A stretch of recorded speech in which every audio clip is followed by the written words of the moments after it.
m'appelle Chantal Balthazar, je suis présidente d'une association nantaise SIEN, Solidarité Internationale et Éducation Nouvelle. L'objet de l'association, c'est de venir en aide à l'enfance vulnérable en situation de handicap. Bonjour, Annie Vollet, j'interviens ici au titre de ma fonction à la RIFT en tant que responsable des coopérations internationales et missionnée dans le cadre des mobilités à l'international pour les étudiants. Je m'appelle Kiernosso et je suis président de l'association des paroles et des actes. L'association existe depuis décembre 2016 et elle intervient dans beaucoup de domaines. L'éducation, la santé, le sport, l'environnement, l'eau et l'assainissement. Je m'appelle Jean-Sébastien Kella, fondateur de Santé Recycle. Santé Recycle est une entreprise qui met en place le développement durable dans les établissements de santé, publics, privés, les EHPAD, les cabinets libéraux. Je m'appelle Monique Gilliot, je suis membre de l'Association humanitaire pour l'Afrique, qui a son siège à Calais, une association qui existe depuis une vingtaine d'années, qui mène des projets au Bénin de développement, plutôt dans des secteurs, dans des villages. C'est dans le domaine de l'agriculture. Le but étant de créer des activités qui vont générer des revenus aux femmes surtout. Alors je m'appelle Célia Potvin, je suis ingénieure agronome. Dans ma vie, j'ai consacré beaucoup de temps sur les questions réglementaires et sur un deuxième volet qui me tient beaucoup à cœur personnellement, c'est l'éducation populaire. Alors moi, je suis Céline, je suis chef d'atelier transfo chez les Anges Gardins. J'ai d'abord démarré en tant que salariée en insertion, à la recherche de redéfinir un projet professionnel. Et j'ai rencontré Célia qui a fait le premier voyage au Bénin et qui m'a formée ici en interne à la gestion d'un labo de transformation. La mission qui m'a été confiée est donc une mission d'expertise, d'évaluation des besoins en formation des personnels qui exercent actuellement à la Petite Fourmi. On a rencontré Muriel des Pays de Loire Coopération Internationale qui nous a effectivement parlé que ce type de mission était possible sous un dispositif qui s'appelle Explore. Tout naturellement, on a fait appel à la RIFT puisqu'on avait cette convention avec eux autour de la formation. Nous avons eu l'occasion de nous rencontrer un certain nombre de fois avec Chantal. Nous avons rencontré aussi le réseau régional multi-acteurs afin de construire un peu plus précisément le contour de la mission.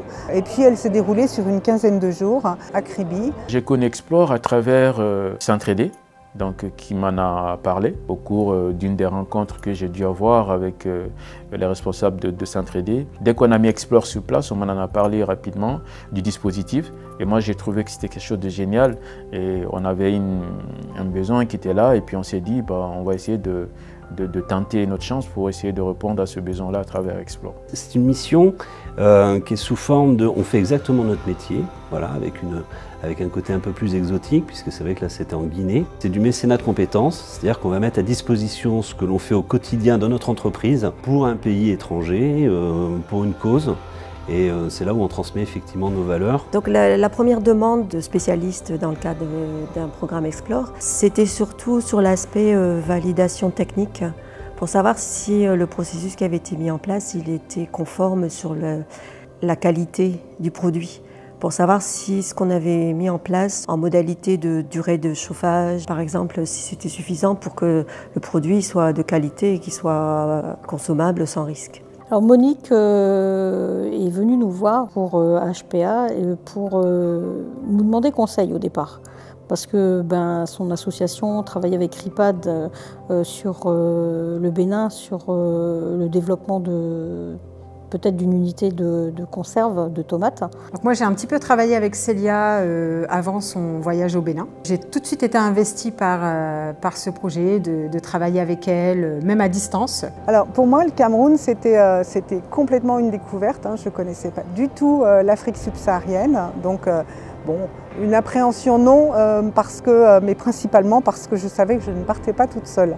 Je suis partie avec Chantal, donc présidente de l'association, et ça a été un vrai plaisir. Il nous paraît vraiment important, voire même essentiel, qu'un des membres de l'association puisse accompagner l'expert. Un membre qui a déjà une connaissance plus fine du contexte, de la culture. Alors quand on part comme ça dans un pays étranger, pour ma part c'était la première fois que j'allais en Guinée. Je connaissais l'Afrique du Nord, j'étais déjà allé au Sénégal avec l'ONG.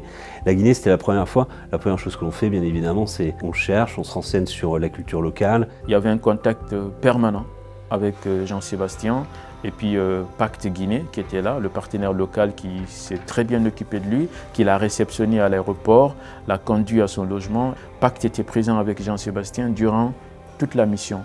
Il y a des moments donnés, on a besoin de spécialistes sur des plans techniques, commerciaux, etc. Et le programme Explore, dans ces cas-là, c'est vraiment bien utile et je pense que c'est enrichissant aussi pour ceux qui se déplacent.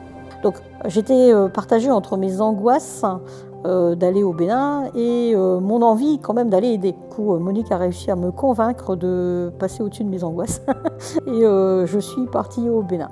Célia est partie, elle est rentrée, on a fait un petit point sur son séjour et tout ça, et ce qui a permis déjà d'envisager le mien. C'est tout à fait le type de mission desquelles on revient différent parce qu'on a découvert, parce qu'on a été touché par un certain nombre de rencontres.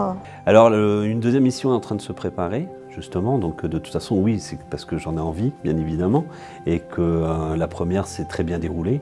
Donc c'est prévu que cette année avec Explore, le projet Explore, qu'on essaie de faire venir encore Jean-Sébastien. Ce qui est intéressant dans un dispositif comme Explore, c'est que ça donne l'occasion à des gens comme nous d'aller apporter leurs compétences à d'autres. Mais au-delà de ça, ça nous bouscule dans nos pratiques et ça crée des liens d'amitié, des ponts qui sont très intéressants parce que c'est des choses qui vont durer. Alors j'ajouterais que la Petite Fourmi est un projet innovant, que la mission Explore était aussi innovante. Peut-être que ça peut servir et être dupliqué pour d'autres associations ou d'autres projets. Qu'on soit bien d'accord, ce ne sont pas des vacances, c'est une mission qui se fait certes à l'étranger, mais où on va mettre nos compétences à disposition pour d'autres. Explore, c'est l'un des plus beaux projets qu'on ait pu réaliser. C'est vraiment un projet qui a tout son sens. Au sein de l'association, on a des bénévoles, on a des partenaires, mais on manque de compétences dans ces domaines-là. Et Explore permet de résoudre ce problème-là. Je repars quand ?